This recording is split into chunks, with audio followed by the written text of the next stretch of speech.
నమస్తే, welcome to DD9 వార్త. Congress party పెద్ద ఎత్తున జంతర్ మంతర్లో ఢిల్లీ వేదికగా ధర్నా చేపట్టింది బీసీ రిజర్వేషన్ల కోసం. ఒకవైపు ఇక్కడ తెలంగాణలో జిష్ణుదేవ్ శర్మ దగ్గర అయితే వీళ్ళు ఏదైతే ఆర్డినెన్స్ పెట్టారో అక్కడ రాష్ట్రంలో ఉన్న ఇక్కడ గవర్నర్ ఆ ఆర్డినెన్స్ అటు ఆమోదించట్లేదని చెప్పేసి ఈ స్టేట్లో కొట్లాడుతున్న బీసీ నాయకులు ఉన్నారు కొంతమంది. అదేవిధంగా అటు దేశంలో అయితే కేంద్ర ప్రభుత్వాన్ని గట్టిగా ప్రశ్నించాలి పార్లమెంట్ వేదికగా అని చెప్పేసి కూడా అటు జంతర్ మంతర్ సాక్షిగా ఈరోజు 5, 6, 7 తేదీలో 3 రోజులు కంటిన్యూగా అటు కాంగ్రెస్ పార్టీ ఆధ్వర్యంలో జంతర్ మంతర్ దగ్గర ధర్నా జరగనుంది. సో వీటన్ని పరిణామాలు ఎట్లా చూడొచ్చు? పరిణామాలు ఏంది లేదు, ఆర్డినెన్స్ ఏదైతే ఉందో అది గవర్నర్ దగ్గర ఉంది, అది అట్లే వండుకున్నది. బిల్లు ఏదైతే ఉందో రాష్ట్రపతి దగ్గర అది అట్లే ఉంది. ఇక్కడ జిష్ణుదేవ్ శర్మ స్థానిక సంస్థల ఎలక్షన్ ఆర్డినెన్స్ గతంలో బీఆర్ఎస్ పార్టీ పంచాయతీ చట్టం సీలేసింది, దానికి మేము చేయలేమని చెప్పేసి జిష్ణుదేవ్ శర్మ దాన్ని అట్లని పెట్టినాం. మేము స్థానిక సంస్థలు ఇచ్చినా ఇవ్వకపోయినా ఉపాధి ఉద్యోగ అవకాశాలు ఇస్తాం, రాష్ట్రపతి దగ్గర ఆమోదిపిస్తాం అంటున్నారు. ఎవరు? కాంగ్రెస్ వాళ్ళు అది అంటారు. కానీ చట్టబద్ధంగా 42% సంబంధించిన ఏదైతే ప్రయత్నం చేస్తున్నారో అది ఎందుకు గవర్నరు ఏమంటలేడు దాని గురించి? అటు కేంద్రంలో రాష్ట్రపతి దగ్గర అట్లే బిల్లు ఉంది. వీళ్ళు నిన్న వాయిదా తీర్మానం కూడా ఇచ్చిండ్రు ఈ బీసీ బిల్లుకి సంబంధించి, అది తిరస్కరించారు. ఎందుకు తిరస్కరించారు అంటే ఏంది కారణం అంటే బీసీల మీద చిత్తశుద్ధి లేదా?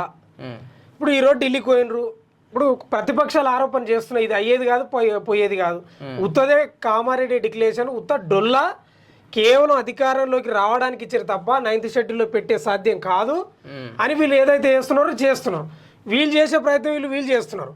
అక్కడ ఆర్డినెన్స్ పాస్ చేసి గవర్నర్ దగ్గర అది అట్లే ఉంది, ఆయన ఉలుకు లేదు పలుకు లేదు. మరి ఎవరు చేయాలి? ఇప్పుడు వీళ్ళ మధ్యలో ఎవరు నలిగిపోతున్నారు? బీసీలు నలిగిపోతున్నారు. దాదాపు బీజేపీకి 8 ఎంపీలు ఉన్నారు, కాంగ్రెస్ కి 8 ఎంపీలు ఉన్నారు. ఏం చేయనికి ఏ ఒక్కరు కూడా పార్లమెంట్ సాక్షిగా ఎవరు కూడా మాట్లాడిన పరిస్థితి కనిపించలేదు బీసీల గురించి. కానీ వీళ్ళు పార్లమెంట్ లో జరగాల్సిన సమావేశం, పార్లమెంట్ లో వినిపించాల్సిన నినాదాన్ని బీసీ నినాదం వీళ్ళు జంతర్ మంతర్ వేదికగా వినిపిస్తున్నారు. వాస్తవంగా కూడా వీళ్ళు ఇంతకంటే ఏం చేయలేరు. ఇక రాష్ట్రంలో అయిపోయింది, ఇక చేసేదంతా చేసిండ్రు, గవర్నర్కి పంపించారు, అక్కడ రాష్ట్రపతికి పోయింది. ఇక చేసేది ఏముందంటే ఢిల్లీలో ఉంది. వీళ్ళకు తోడుగా నిలవాల్సింది ఎవరు? బీజేపీ ఎంపీలు నిలవాలి. ఎందుకు నిలుస్తలేరు? ఏం కారణం? ఇప్పుడు ముస్లింలకు ఉన్న 10% రిజర్వేషన్ తీసేస్తే ముస్లిం 42% మేము ఇస్తామంటున్నారు. ముస్లింలకు మళ్ళా అంటావు, మళ్ళీ గుజరాత్ లా ఉత్తరప్రదేశ్ లా అడ్డగోలుగా రాష్ట్రాలు ఇస్తున్నారు కదా, అక్కడ తెలియదా? అక్కడ ముస్లింలకు రిజర్వేషన్లు ఇస్తలేరా? ఇక్కడ ఉన్న రామచంద్రరావు బలంగా చెప్తూ వస్తుండు, బండి సంజయ్ చెప్తూ వస్తుండు, కిషన్ రెడ్డి చెప్తూ వాళ్ళు బలంగా చెప్పని బలహీనంగా చెప్పని ఈ రాష్ట్రాల్లో ఎందుకు ఇస్తున్నారు? ముస్లింలకు రిజర్వేషన్ కల్పిస్తున్నారు కదా, మళ్ళీ అక్కడ లేనిది మీకు ఇక్కడ ఎందుకు వచ్చింది? సో ఇక్కడ ఇంకో ప్రశ్న చాలా మంది, తెలంగాణకి 2 కేంద్ర మంత్రులు ఉన్నారు, 8 మంది ఎంపీలు ఉన్నారు, బలమైన లీడర్స్. ఆశామాషి కొత్తగా వచ్చిన వాళ్ళైతే కాదు, చెప్పుకోనికి. సో ఎందుకు బీసీ ఉద్యమం ఇంత పెద్ద ఎత్తున తెలంగాణలో నడుస్తుంటే, సరే కాంగ్రెస్ పార్టీ రెడ్డి కాంగ్రెస్ లేకపోతే ఇంకో కాంగ్రెస్ పక్కన పెడితే బీసీ నినాదాన్ని ఎత్తుకున్నది, ఇటు కవిత గారు విల్మకు సంబంధించిన సామాజిక వర్గం అటు బీసీ నినాదం ఎత్తుకున్నది, దాని ఇతర సంఘాలు ఎత్తుకున్నాయి, మళ్ళా నటు బీసీ జేఎస్ అని చెప్పేసి వాళ్ళు ఎత్తుకున్నారు. ఎందుకు బీజేపీ స్పందిస్తలేదు? ఇక్కడ ప్రధానంగా బీజేపీ యొక్క స్ట్రాటజీ ఏంటంటే ఇక్కడ ఎంఐఎం ప్రత్యర్థిగా ఉంటుంది వాళ్ళకు. ఎంఐఎం 7 సీట్ అట్లే గెలుస్తుంది, ఆ ఎంపీ సీట్ అట్లే ఉంటుంది, ప్రత్యర్థిగా ఉంటుంది. ఎక్కడ తిరిగి ఎంఐ మీద వాడి వీళ్ళు ఏడవడం, ఎంఐ బీజేపీ మీద వాడి ఏడవడం, ఇదే స్ట్రాటజీ తోటి ఎలక్షన్లో అసెంబ్లీ ఎలక్షన్లో కూడా రావాలనేది వీళ్ళ స్ట్రాటజీ. ఇప్పుడు ఎంఐఎంకు ఇప్పుడు రిజర్వేషన్ కు మద్దతు పలికితే ఎంఐఎం కు మద్దతు పలికినట్లే మీదంతా ఉత్త డొల్లా, మీరు ఓన్లీ రాజకీయం కోసం మీరు నాటకాలు ఆడుతున్నారు అనేది ప్రజల్లోకి వెళ్తుంది. కాబట్టి వీళ్ళ యొక్క ఈ స్ట్రాటజీని పాలిస్తారు. అంటే కేవలం బీజేపీ మత రాజకీయాలు తప్ప మరి ఇంకేం చేయదు, బీసీలకు న్యాయం చేసే పరిస్థితి లేదు. చేసేది ఉంటే బీజేపీ చెప్తూ వస్తుంది కదా ఏమని, ఇప్పుడు బీజేపీ తెలంగాణ అధికారంలోకి వస్తే బీసీని ముఖ్యమంత్రి చేస్తా అంటుంది. నీవు బీసీని వచ్చేదో సచ్చేదో తర్వాత విషయం, అదేదో సామెత ఉంది వెనకటికి, ఆ సామెత గుర్తొస్తుంది, నాకు గుర్తొస్తలేదు. కానీ నీవు చేసేది ఏదో ఇడిచిపెట్టు, నీవు ఆ మాట అన్నందుకు చెప్తున్నా.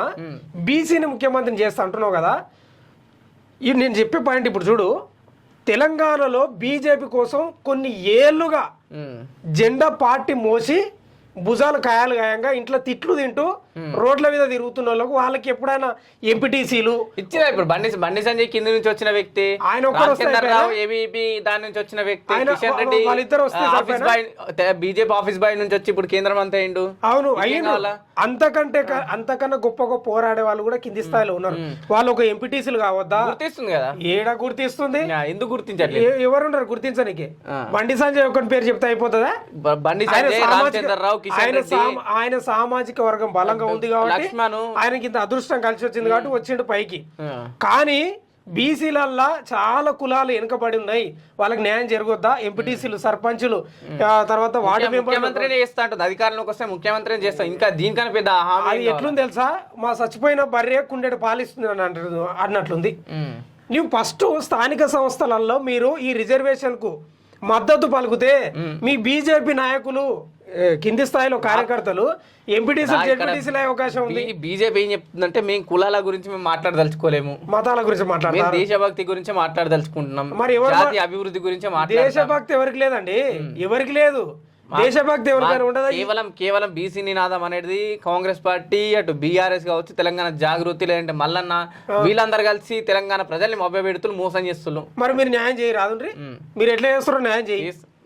బీసీలకు మీరు న్యాయం చేయండి. మభ్య పెడితే హిందుత్వం కోసం పోరాడుతున్న బీజేపీ పార్టీ అంటుంది. హిందుత్వం 100% ఉంది, వీళ్ళు పుట్టించింది ఏం కాదు కదా. జాతీయవాదం, మన దేశమే దేశాన్ని కాపాడుకోరని ఆయన అంటే కులాల మధ్యలో మీరు కొట్టుకుంటున్నారు. కులాల మధ్యలో కాదు, అనగారిన వర్గాల బిడ్డల పక్షాన బీసీలు కొట్లాడుతారు. వాస్తవంగా తెలంగాణలో బీసీ ముఖ్యమంత్రి అంటే ఇప్పటి వరకు కాలేదు.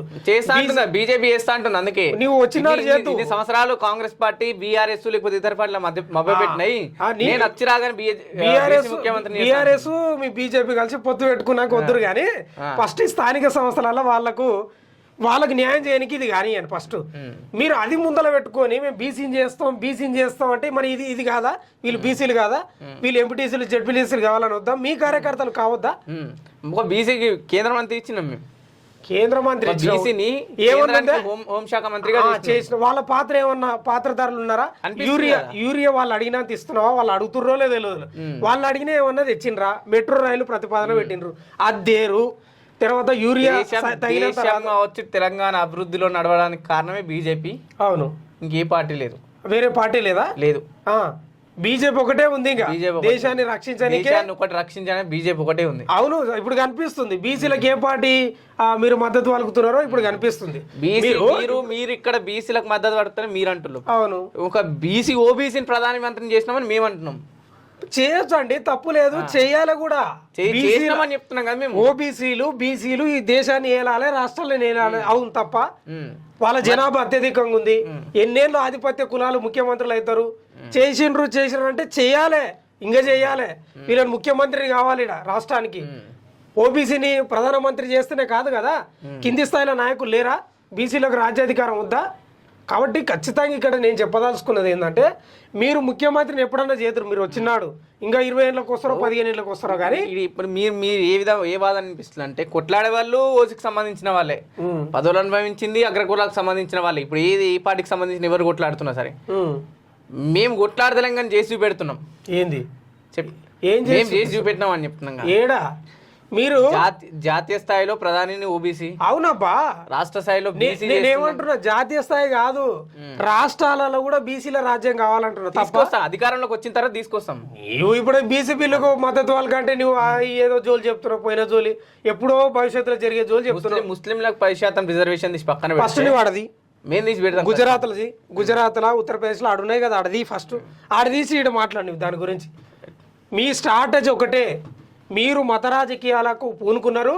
వీళ్ళకు మద్దతు వాళ్ళకొద్దు, కాంగ్రెస్ వాళ్ళకు మద్దతు వాళ్ళకొద్దు, వాళ్ళకి పేరు వస్తుంది, బీసీలకు ఏం చేసినా మేం చేయాలని ఒక స్ట్రాటజీ పెట్టుకున్నారు. కానీ వీళ్ళకేం పేరు రాదు. మీరు బీజేపీ పార్టీని అటు బూచిగా చూపెడుతున్నారు ప్రజలకి, మీరు దానిపైన బురదలే ప్రయత్నం చేస్తారు. మేము చూపిస్తలేమండి. 2 సంవత్సరాలు రెడ్డి కాంగ్రెస్ లో పేరు పోయింది, మేం కాదు చూపించేది.